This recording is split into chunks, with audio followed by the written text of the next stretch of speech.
Hi friend, good evening. This is Ravi and you are watching my A to Z study. So friend, आज हम लोग discuss करने वाले हैं फैमिली एंड फ्रेंड्स चैप्टर का most important MCQ. मैं आज वही एमसीक्यू को लाया हूं जो ऑलरेडी प्रीवियस ईयर में आ चुका है। वो चाहे आपका बी टेट में, चाहे यूपी टेट में, चाहे सी टेट में, कहीं ना कहीं कोई भी स्टेट टेट से ये जरूर आ चुका है। और झारखंड टेट में वही एमसीक्यू को लाया जाता है जो ऑलरेडी प्रीवियस ईयर में आ चुका है।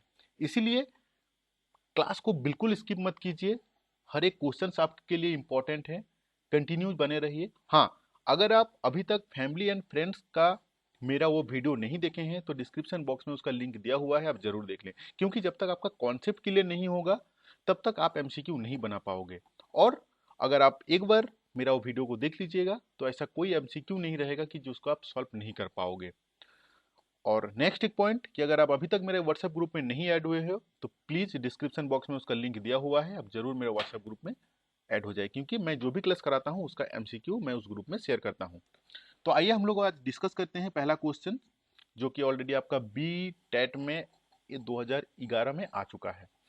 दोस्तों, प्राथमिक सामाजिकीकरण, ठीक है, क्या चीज है? पहले हम लोग ये जानते लेते हैं कि प्राथमिक सामाजिकरण है क्या चीज। दोस्तों, बच्चा जब पैदा लेता है वो पहले सामाजिकीकरण सीखता है अपना फैमिली मेंबर से, मम्मी पापा, चाचा चाची, उसका फ्रेंड से, मतलब फैमिली मेंबर से ही वो पहले सामाजिकीकरण सीखता है। कैसे रहना पड़ता है, कैसे खाना पड़ता है, कैसे बिहेव किया जाता है। तो सबसे पहले वो सीखता है अपना फैमिली मेंबर से, उसके बाद सीखता है वो फ्रेंड से। ये प्राथमिक सामाजिकीकरण का कॉन्सेप्ट हो गया आपका, ठीक है। तो अभी हम लोग आते हैं क्वेश्चंस में कि प्राथमिक सामाजिकीकरण है शुरुआती आयु में परिवार एवं मित्रों से सीखना, किशोर अवस्था में समाज से सीखना, प्राथमिक स्तर पर समाज से सीखना, शिक्षकों का अनुसरण करना। ठीक है दोस्तों, तो जो मैं आपको बताया कि प्राथमिक सामाजिकीकरण क्या होता है ना, बच्चा अपना मम्मी पापा, अपना फैमिली मेंबर, अपना फ्रेंड से जो सीखता है उसको हम लोग प्राथमिक सामाजिकीकरण बोलते हैं। तो इसका क्वेश्चन का आंसर होगा 1। ठीक है। जब तक आपको कॉन्सेप्ट आपको क्लियर नहीं रहेगा तब तक आप एमसीक्यू नहीं सॉल्व कर पाओगे, राइट ना। सो इसीलिए कोई भी चैप्टर को एमसीक्यू सॉल्व करने से पहले आप उस चैप्टर का कॉन्सेप्ट को क्लियर कराइए। इसीलिए मैं पहले कोई भी चैप्टर का कॉन्सेप्ट आप लोगों को क्लियर कराता हूँ, उसके बाद एमसीक्यू आता हूँ। आइए अब हम लोग आते हैं नेक्स्ट क्वेश्चन में। ये क्वेश्चन ऑलरेडी आपका रिट में आ चुका है जुलाई 2011 में। कौन सी विशेषता परिवार की नहीं है? दोस्तों, क्वेश्चन जब पढ़िएगा बिल्कुल धीरे पढ़िएगा, क्योंकि इसमें नहीं है अगर बीच में डाल देता है छोटा सा तो पूरा सिस्टम ही गड़बड़ हो जाता है। बट मोस्टली स्टूडेंट क्या करते हैं कि कौन सी विशेषता परिवार की है, वो क्या करते हैं, वो सोचते हैं कि कौन सा विशेषताएं के बारे में पूछा जा रहा है। नहीं, इसमें ये पूछा जा रहा है कि कौन सा विशेषता नहीं है परिवार का। कौन सी विशेषता परिवार की नहीं है? अगर आप क्वेश्चन हॉल में हड़बड़ी से पढ़ोगे कि यहाँ कौन सी विशेषता परिवार की है तो आपको नहीं वाला वर्ड हट जाएगा और आप गलत क्वेश्चन को चूज कर लोगे। इसीलिए क्वेश्चन पढ़ने में कंजूसी मत करें। थोड़ा सा समय लगेगा, क्वेश्चन ही जब तक आप सही से नहीं पढ़ोगे एमसीक्यू आप नहीं दे पाओगे, ठीक है ना। क्या बोल रहे हैं कि कौन सी विशेषता परिवार की नहीं है? कौन सी ऐसा विशेषताएं हैं जो फैमिली का नहीं है? ठीक है। कम से कम दो भिन्न लिंग वाले वयस्क साथ में रहते हैं, ठीक है। ये जो है एक विशेषता है परिवार का, लेकिन हमको पूछा है कि नहीं है। वैसा पॉइंट को मुझे निकालना है कि जो फैमिली का विशेषता का है ही नहीं उसमें। प्रत्येक सदस्य का आय भिन्न जमा की जाती है। ये बोल रहा है कि हर एक फैमिली मेंबर का जो अर्निंग होता है वो अलग अलग जमा किया जाता है। क्या एक विशेष फैमिली का विशेषता है? जी नहीं, फैमिली का विशेषता ये नहीं है कि हर एक फैमिली मेंबर अपना जो इनकम है उसको अलग अलग जमा रखेगा। फैमिली का विशेषता क्या है कि हर एक आदमी का जो अर्निंग है वो एक ही जगह में जमा होगा और एक ही जगह से फिर क्या होगा, वो एक खर्चा खर्च करने के लिए निकलेगा, ठीक है। नेक्स्ट पॉइंट क्या बोल रहा है, ये समान आवास, भोजन और समान सामाजिक क्रियाओं का उपयोग करते हैं। नेक्स्ट क्या बोल रहा है, सुरक्षा एवं बच्चों का साझा उत्तरदायित्व। मतलब बच्चे के लिए एक समाज में एक फैमिली में सुरक्षा देखा जाता है। तो यहाँ पे हम लोगों का कौन सा ऐसा पॉइंट है जो फैमिली का विशेषताओं में नहीं है? इसमें आपका पॉइंट नंबर 2, जो प्रत्येक सदस्य की आय भिन्न भिन्न जमा की जाती है। ये जो लाइन है ये परिवार का विशेषता के अंदर में नहीं आता है, इसलिए इसका आंसर होगा 2। दोस्तों मैं वही सब क्वेश्चन लाया हूँ जो ऑलरेडी कहीं ना कहीं आ चुका है, चाहे वो सीटेट हो चाहे कोई दूसरा अदर स्टेटेट हो, इसीलिए हर एक क्वेश्चन आपके लिए इंपॉर्टेंट है। प्लीज थोड़ा सा स्किप भी बिल्कुल मत कीजिए, आपके लिए हर एक क्वेश्चन इंपॉर्टेंट है। नेक्स्ट, मानव रुधिर वर्ग की खोज सर्वप्रथम किस वैज्ञानिक ने की है? इसका क्वेश्चन का आंसर होगा आपका लैंड स्ट्रेन। इसको आपको याद करना पड़ेगा, ठीक है ना। नेक्स्ट क्वेश्चन आते हैं, ये भी ऑलरेडी आपका यूपी टेट में आ चुका है 2016 में।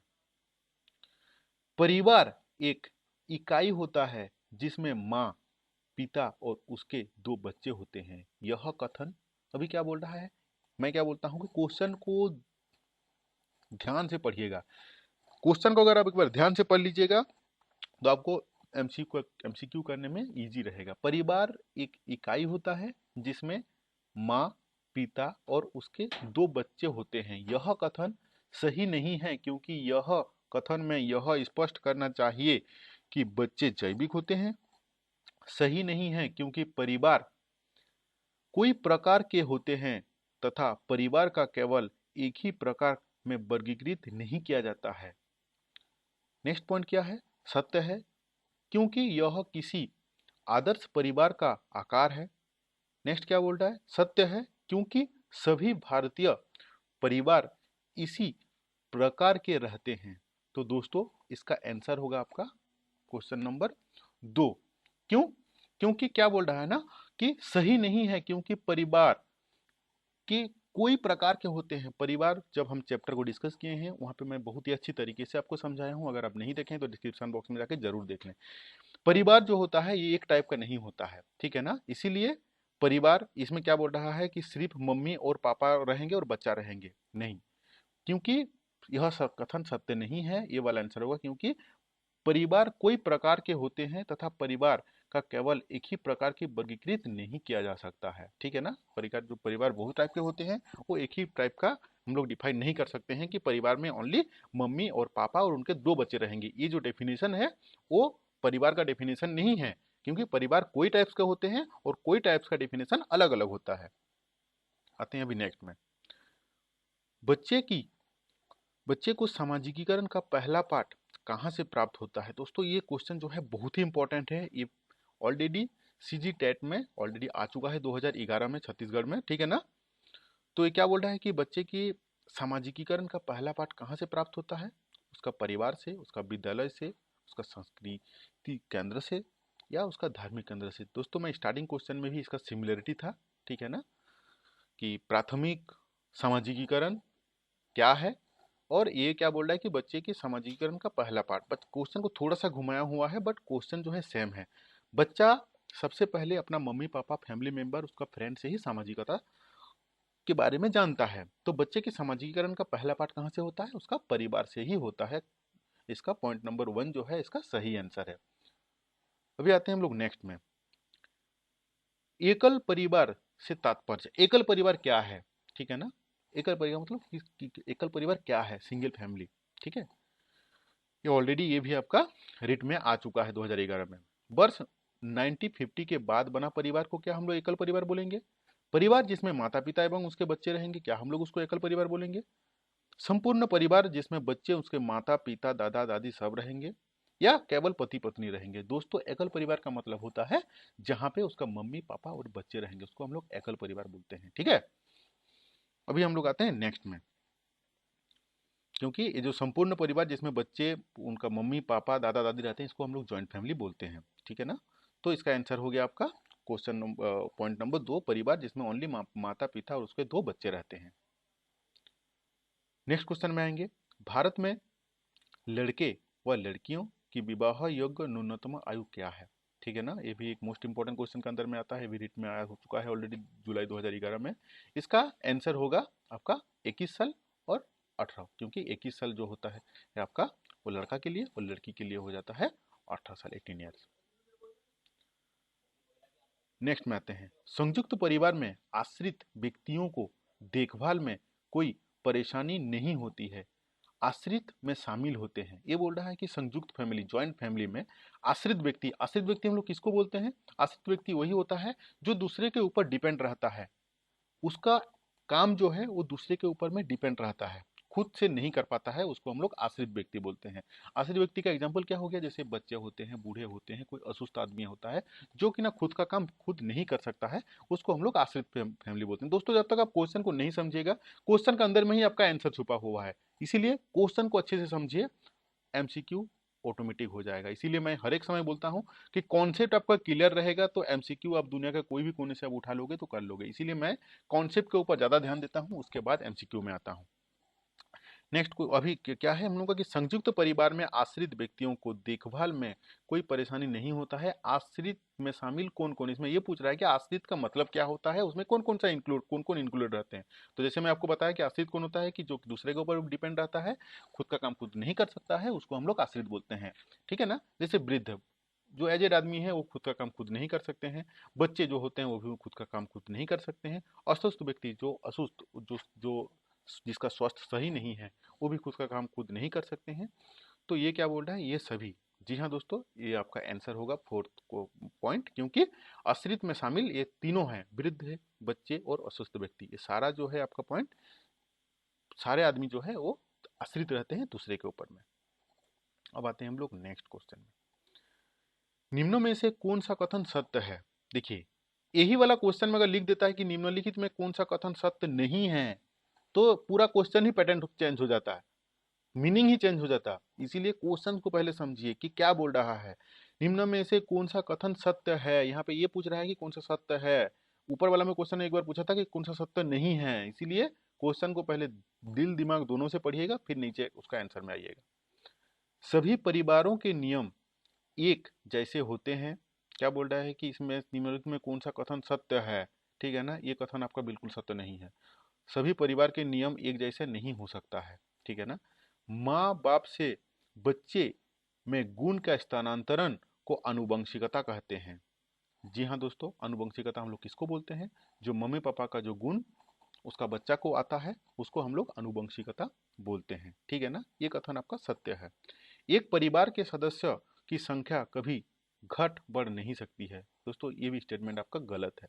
नेक्स्ट, बच्चे स्कूल में सब कुछ सीखते हैं। ये भी स्टेटमेंट गलत है, क्योंकि बच्चा सीखना बचपन से ही, जब से पैदा होते हैं तब से वो सीखना चालू कर देते हैं, और फैमिली मेंबर से पहले सीखते हैं, उसके बाद जाते हैं स्कूल। तो क्वेश्चन को आपको पढ़ना बहुत ही जरूरी है। इसीलिए इसका कौन सा कथन सत्य है कि माँ बाप से बच्चे का जो गुण है, जो स्थानांतरण होता है, उसको हम लोग आनुवंशिकता बोलते हैं, जिसको हेरिडिटी बोलते हैं। ठीक है? नेक्स्ट क्वेश्चन, समरक्त संबंध का उदाहरण किस प्रकार के परिवार में परिलक्षित होते हैं? दोस्तों, समरक्त संबंध मतलब क्या होता है? समरक्त संबंध मतलब होता है कि फैमिली मेंबर के अंदर में जो रक्त का संबंध होता है, द रिलेशनशिप, ब्लड रिलेशनशिप जिसको हम लोग बोलते हैं। ठीक है ना? इक्वल ब्लड रिलेशनशिप, वो क्या होता है? एकल परिवार में भी होता है। जी हाँ दोस्तों, एकल परिवार मतलब क्या होता है? इसमें मम्मी पापा बच्चे लोग रहते हैं। और जॉइंट फैमिली में कौन कौन रहता है? मम्मी रहते हैं, पापा रहते हैं, बच्चे लोग रहते हैं, दादा रहते हैं, दादी रहते हैं, और चाचा रहते हैं, चाची रहते हैं। तो समरक्त क्यों होगा? क्योंकि एकल जो फैमिली है उसमें तो मम्मी पापा का जो ब्लड है वो तो बच्चे में रहेगा ही, लेकिन संयुक्त जो फैमिली है वहां पे जो चाचा का जो ब्लड है वो में भी आपका जो दूसरा उनका मतलब बच्चा लोगों में भी वही समरक्त हो सकता है, क्योंकि उनका जो ग्रैंडफादर है एक तो है। अभी एक तो ग्रैंडफादर का दो बेटा हुआ, तो दोनों बेटा का जो ब्लड है वो समरक्त हो सकता है, उनका बच्चा भी समरक्त हो सकता है। ठीक है ना? तो इसीलिए इसका आंसर होगा आपका पॉइंट नंबर 3, एक और दो, एकल और दोनों संयुक्त फैमिली।